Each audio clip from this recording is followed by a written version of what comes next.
Hello, travelers and monster catchers abound. You have crash landed on the Monster Catchers podcast yet again. And this time I'll be telling you a few stories and telling you a little bit about my planet, since I haven't really done that because it's not really about my planet. This is about my journey as a monster catcher and all the monsters I've caught. So, let's get with it.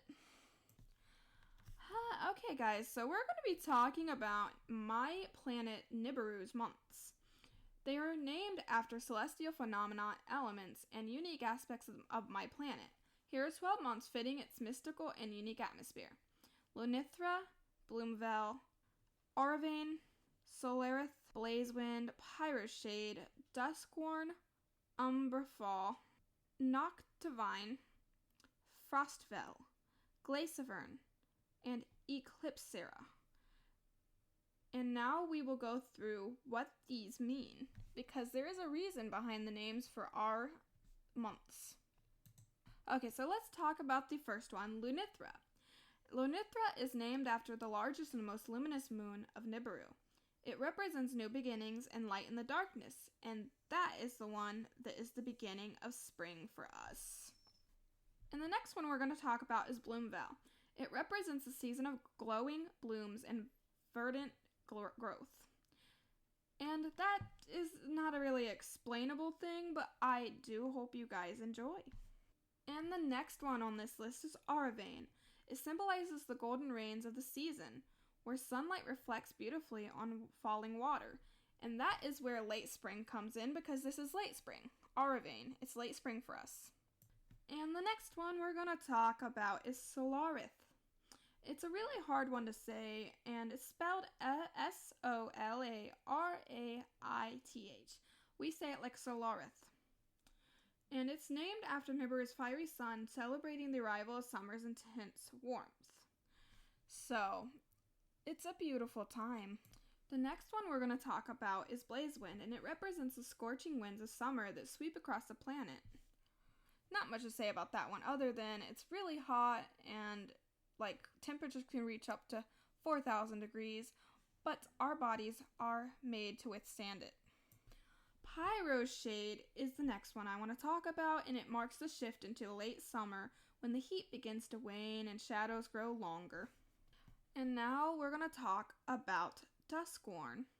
Duskworn symbolizes a transition into autumn with its deep, hauntingly beautiful twilight skies.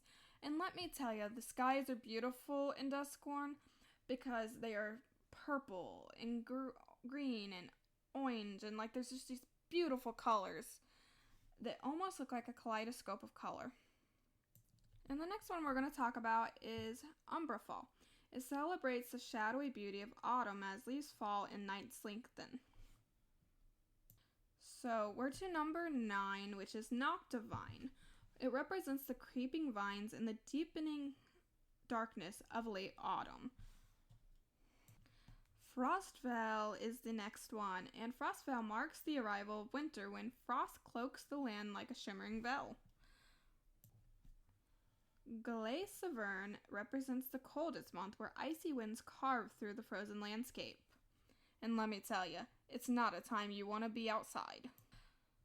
And so now we come to the last one, which is called Eclipsera, named after the rare celestial eclipses that occur during this time, closing the year with mystery and wonder. And so another thing I don't really talk about is the days of the week here on my planet Nibiru. So they're simple. Monday, Tuesday, Wednesday, Thursday, Friday, Saturday, and Sunday are what they're called on Earth. But what we call it is Zork, Shi, Oka, Tor, Vin, Nox, and Mir. So that is ours.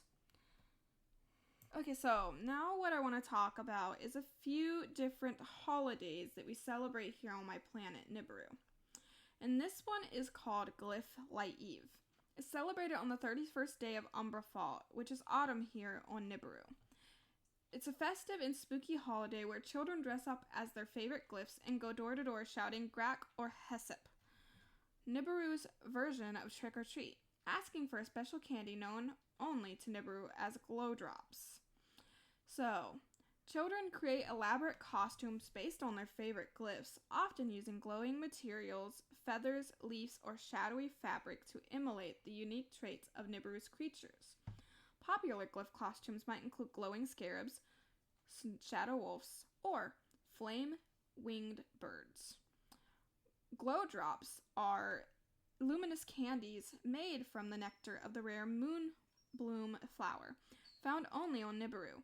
They come in various glowing colors and flavors: starlight berry, volcanic ember, frost mint. Homes prepare for Glyph Light Eve by stocking up on glow drops to give to children. They're wrapped in glowing, biodegradable casings that shimmer in the dark. Dressed as their favorite glyphs, kids travel from house to house, knocking on doors and shouting Gracker Hessep. If the homeowner gives them glow drops, the children carefully move on. If not, kids might leave behind a harmless prank, such as tossing shadow leaves that temporarily stick to surfaces and emit a faint glow. Villages and cities decorate streets with glowing glyph lanterns that light the pathways for children. Each lantern is shaped like a different glyph, creating an enchanting atmosphere. Communities hold costume contests, awarding prizes to the most creative or accurate glyph costume. At the end of the night, families and friends gather in open fields to perform the shadow dance under Nibiru's 3 glowing moons. The dance is meant to honor the glyphs and the planet's mystical balance of light and dark. A glowing glow drop candy cradled by the shadow silhouette of a glyph, representing the harmony of fun, mystery, and tradition. And that is our symbol for this entire holiday. Glyph Light Eve is a vibrant and magical night filled with glowing decorations, playful costumes, and laughter. The glow drops illuminate children's hands and bags, and the streets come alive with the flicker of glyph lanterns. It's a night of unity, joy, and wonder for all ages, uniquely rooted in Nibiru's rich culture. So, that is Glyph Light Eve. And that's all I can tell you about that one. So, the next holiday I want to talk about is the Day of the Sixfold Leaf. It's celebrated on the 14th day of Oravane, which is late spring for Nibiru. It's a jubilant holiday celebrating the legendary sixfold leaf, a six-leafed plant that once saved the king of Nibiru from a deadly illness, symbolizing luck, resilience, and unity. The legend of the sixfold leaf is this. Long ago, the king of Nibiru was gravely ill, and none of the planet's mystical remedies could cure him. A druid discovered the rare sixfold leaf, a plant believed to bloom only every 100 years. During the Oravane rains, the plant's essence saved the king, restoring his health and ensuring the continued prosperity of Nibiru. And here are some traditions that we might do during this time while we're celebrating this holiday. So, we have the sixfold feast and drinking, and the holiday features abundant feast and toast made with leaf brew, a green sparkling drink infused with extracts from the sixfold leaf. It's said to bring good fortune to those who drink it. Special sixfold pies are baked with 6 sections, each containing a unique filling symbolizing the 6 leaves of the plant. We also wear the sixfold leaf. People adorn themselves with the green garments and wear replicas of the sixfold leaf as brooches, crowns, or pins. Those who find an actual sixfold leaf in the wild are considered blessed with extraordinary luck for the year. We also have parades and music. Parades wind through cities and villages featuring floats shaped like a sixfold leaf and dancers dressed as plants. Musicians play traditional songs on instruments made from glowwood, spreading joy and encouraging revelry. Games of luck are played, like communities host games and contests of chants, such as leaf toss, where participants try to toss glowing leaf-shaped discs into hoops. Or fortune finds, a scavenger hunt for hidden golden sixfold leaves. Winners are crowned with the garlands of glowing leaves and celebrated as local heroes for the day. The Glow Storm Ceremony. At night, people release glow leaf-shaped lanterns into the sky during the Glow Storm Ceremony. The lanterns honor the king and the sixfold leaf, creating a breathtaking display of floating light. And there is a symbol for each of these holidays, and the symbol for this one is the sixfold leaf. often depicted glowing green and golden, symbolizing life, luck, and prosperity. And the mood and atmosphere that usually would be at this little holiday would be that the day of the six-fold leaf is a vibrant and joyous celebration filled with music, laughter, and glowing green decorations. Streets are lined with glowing banners and wreaths, and the air is alive with the scent of spring, feast, and the sound of cheers. It's a time of gratitude, unity, and celebration of life's resilience. And that is our holiday. And the next holiday I want to talk about is called Starbirth Day. And it's celebrated on the 25th day of Glyphs, which is winter for us here on Nibiru. It's a joyous holiday celebrated in honor of Zilinar, the celestial god of wisdom and creation, who is believed to have birthed the stars and guided Nibiru's people through their most challenging times. It's a day of gratitude, gift-giving, and unity, much like Christmas on Earth. According to Nibiru's mythology, Zilinar's first act of creation was igniting the stars to light the universe. These stars are said to guide lost souls and bring wisdom to those who seek it. Starbirth Day commemorates this divine act and Zilinar's blessings upon Nibiru.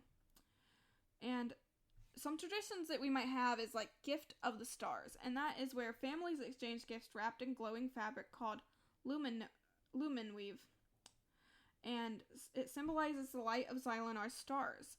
Gifts often include handcrafted trinkets or starlight orbs, glowing baubles made from crystals unique to Nibiru. These are believed to carry blessings of guidance and protection.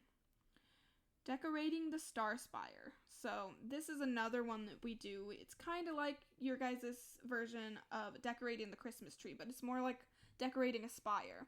But every home has a star spire, a tall glowing centerpiece resembling a miniature tower, topped with a radiant star. Families decorate it with a glowing ornaments, star stream ribbons, and reflective crystals. And then we have the Feast of Creation, which is a grand feast that is prepared, featuring dishes inspired by the celestial theme, such as cosmic bread, which is a swirling, glowing loaf that represents the creation of the universe. The nebula soup, which is a luminous broth with floating edible stars. And then the eclipse cakes, which are small cakes shaped like eclipse moons. And that is what our version of Christmas is. And it's just called Starbirth Day. So this is the last holiday we'll be talking about this time, and it's called True Hearts Day. So, True Hearts Day is celebrated on the 21st of Solarith, and that is our summer. So it's a radiant midsummer celebration of love and destiny, where the energy of Nibiru's three moons reaches its peak, believed to guide true hearts together. The warm summer night, glowing moons, and lively festivities make it the perfect time to find one's soulmate. According to Nibiru's mythology, during the height of summer, the moon Lunithra, Corinth, and Samalis align, casting golden and silver light across the planet. This alignment is said to awaken the threads of fate, mystical bonds that connect soulmates, glowing faintly to guide them towards each other. Here are a few traditions that we might do during this. So, the moonlit gathering is something that happens, and in every town and village a massive gathering is held under the open sky. Participants dress in glowing, colorful attire to resemble the shimmering lights of the moons. Singles gather around radiant bonfires, known as heart fires, to meet new people and share stories of their journeys. So we're going to talk about another one that's called Fate's Paths. A glowing trail of vines lit by bioluminescent flowers are created through forest fields and along rivers. Walking these paths at night is believed to lead participants to their soulmate. Couples who meet along these paths tie symbolic heart threads, small glowing ribbons around their wrists to signify their connections. The next thing that happens is the lantern release, which is something really cool. And at sunset, participants craft lovers' lanterns, heart-shaped glowing lanterns made of translucent materials. Lanterns are released into the sky, and it's believed that two lanterns drifting together indicate a destined pair. And that is how they find each other. And if they're not in the mood for the lanterns, they can go to the Summer Dance of Hearts. The evening is marked by the Dance of Hearts, where couples and singles dance under the light of the 3 moons. Bioluminescent decorations and glowing instruments make it all feel that much more magical. And there's 2 more events that happen during this holiday. One is the Gifts of the Moons. Those who feel a special connection exchange gifts called moon blessings, glowing keepsakes such as pendants, bracelets, or carved stones infused with light from the moons. And the last thing that happens at this festival is the declaration of true hearts. At midnight, couples gather under a glowing arc made of heart vine, flowers to take part in the true heart's oath. Here, they vow to cherish their bond under the watchful gaze of the moons. Okay guys, so now that I have told you a little bit about my world, like what the months are, what the days are called, and even a little bit about my holidays here on Nibiru, I will be telling you guys a few stories as well about some more glyphs that I've caught in the past few weeks. So, let's get into it. So this story is about a glyph called zelifralis. The legend of zelifralis had always fascinated me, a glyph born from the winds of Nibiru. Its body was a blend of power and agility. Zebra-striped fur rippling over its muscular lion limbs, a shimmering golden mane surrounding its fierce face, and an armored alligator tail that swept like a weapon through the dense jungles. It was said no one had ever caught zelifralis, let alone seen it and lived to tell the tale. Naturally, I decided to try. I wasn't sure what drove me, curiosity, ambition, or maybe the thrill of the impossible, but with my glyphid, a smooth, palm-sized pyramid crafted for catching glyphs, I set off into the untamed Heartspire's wilds, the only place zelifralis was ever known to roam. So, the jungle was alive in every sense. The bioluminescent plants pulsed with a faint glow, casting eerie shadows. The air was thick with the hum of insects and distant roars of unknown creatures. My trusted glyph companion, Orabeak, a golden scarab with the duck beak, prowled beside me in the air with his wings fluttering, his glowing eyes scanning for danger. Zelifralis territory wasn't hard to find. Massive claw marks gouged the trees, and the ground bore deep. Deliberate ruts where its tail had dragged, but finding the beast itself, that was another matter entirely. Hours turned into days as I tracked it through the dense forest, across glowing rivers and into moonlit clearings. Each time I thought I was close, it seemed to vanish, as if the jungle itself protected it. I began to wonder if the tales were true. Zelifralis wasn't just a glyph, it was a force of nature that couldn't be tamed. It was on the 3rd day that I finally found it, or rather it found me. I just crept into a clearing when I felt it. A deep guttural growl that vibrated from my chest. Slowly I turned, and there it was, emerging from the shadows like a living nightmare, its glowing eyes locked onto mine. Its massive striped body illuminated by the faint light of Nibiru's moons. Its mane glowed faintly, almost like fire, and its alligator tail whipped behind it, snapping small trees like twigs. I barely had time to react before it lunged. Zelifralis moved faster than anything that size should, and I only just managed to dive out of the way as its claws raked the ground where I had been standing. Orabeak! Distracted, I said. Orabeak flew up into the air and came back down, shooting golden light at Zelifralis like he had never done it before. And that's when I called in my wolf-like glyph, Duskmaw. He darted forward, his shadowy form weaving between Zelifralis' legs, snapping at its tail. Zelifralis roared a sound so powerful it shook the ground and swiped at Duskmaw, who barely evaded the strike. I knew I couldn't rely on Duskmaw and Orabeak to hold it off for long. Zelifralis was too strong. I pulled out my glyphid, the smooth pyramid humming faintly with energy, and prepared for the hardest battle of my life, to catch Zelifralis. I had to weaken it first. Duskmaw, Shadow Lash, I commanded. Duskmaw leaped into the air, its tail extended into a whip of pierced shadow that slashed across Zelifralis' side. The beast roared in fury, but barely flinched. Its armored scales absorbed most of the blow. With a snarl, Zelifralis charged at Duskmaw, its claws slashing through the air. My glyph dodged again, but this time Zelifralis' tail slashed out, catching Duskmaw and sending it tumbling. And that is when I sent in my Orabeak. But he was thrown into a tree with the tail of Zelifralis.